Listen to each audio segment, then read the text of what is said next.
అంటే ఇప్పుడు బాలయ్య బాబు గారు అనగానే నాకు ఒకటి గుర్తొచ్చింది ఏంటంటే అఖండ మూవీ ఎంత బ్రహ్మాండంగా రీచ్ అయిందంటే జనాల్లోకి, వేరే సినిమా హీరోలని ఆదరించినప్పటికీ కూడా చాలామంది బాలయ్య గారిని అరే భలే చేశాడు, ఎంత బాగుంది అసలు ఈ సినిమా అన్నారు కదా.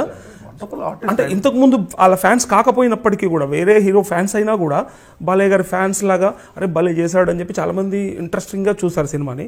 అందులో మెయిన్గా చాలా మట్టుకు మ్యూజికే అంటారు, సినిమాలో సగం జీవం మ్యూజికే పోసింది అంటారు. నిజమంటారు? అంటే అంటే ఆ సీన్ డైరెక్టర్, అల్టిమేట్గా డైరెక్టర్ బోయపాటి గారు, ఆయన స్క్రీన్ ప్లే అలా ఉంటుంది, ఆ మేకింగ్ స్టైల్ కానీ, ఆర్టిస్ట్ అంటే బాలయ్య బాబు చేయటం కూడా, అంటే వాళ్ళిద్దరూ కరెక్ట్గా డైరెక్టర్ అండ్ ఆర్టిస్ట్.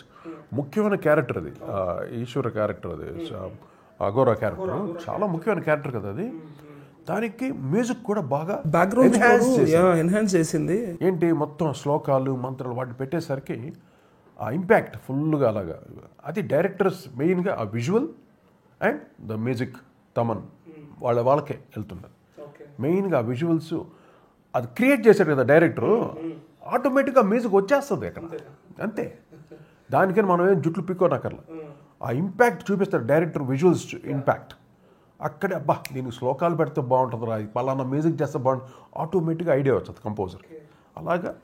కానీ దీంట్లో ఎక్కువగా శ్లోకాలు వాడటం చూసి ఒక అట్మాస్ఫియర్ క్రియేట్ అయ్యింది.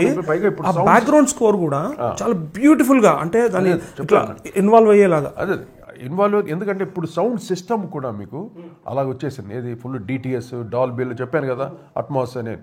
ఈ సౌండింగ్ కూడా ఇంపాక్ట్ ఇస్తుంది ఫుల్ హోల్ థియేటర్లో. వీళ్ళు మామూలు సౌండ్కి ఎక్కువ సౌండ్ పెట్టేది, అంటే సౌండ్ ఇంపాక్ట్, అది సౌండ్ పెంచేసి మనం కూర్చున్న అందరూ ఇన్వాల్వ్ అయిపోతుంది దాంట్లో. ఇప్పుడు నాది అరుంధతి సినిమా ఉంది, దాంట్లో సౌండ్ ఇంపాక్టే టోటల్గా. సౌండ్ చూసి అంత భయపడిపోవటం, భయం, అంటే బొమ్మాలి క్యారెక్టర్ వచ్చినప్పుడు కానీ, అరుంధతి వస్తున్నప్పుడు కానీ, the background score and the sounding of the theatre, అది బాగా హెల్ప్ అవుతుంది టోటల్గా. అలాగే ఆ ఖండాలో అన్నీ టోటలీ ఆయన బాలయ్యబాబు క్యారెక్టర్ మెయిన్గా, ఆ 2 క్యారెక్టర్లు డబుల్ యాక్షన్, 2 క్యారెక్టర్లు ఎక్స్ట్రాడినరీ. చెప్పుకోదండి మెయిన్గా అఘోరా క్యారెక్టర్, అది ఆయన చేసే విధానం, ఆ డైలాగ్ డెలివరీ ఇంకెవరు లేరు ఆ స్టైల్లో చేసేవారు, ఓన్లీ బాలయ్య. ఆ విషయం చెప్పండి, కరెక్ట్. బాలయ్యబాబు ఒక్కరే ఉన్నారు ఆ ట్రెండ్ చేయాలంటే. అది అక్కడ నుండి పెద్ద ఆయన ఆశీస్సులు అక్కడ నుండి వచ్చింది బాలయ్యబాబుకి. మాకు మా నాన్నగారి దగ్గర నుండి వచ్చింది ఆ ఆశీస్సులు అంతే. అక్కడ నుంచి వాళ్ళ పెద్దోళ్ళు వాళ్ళంతా కారణ జన్ములు వాళ్ళు.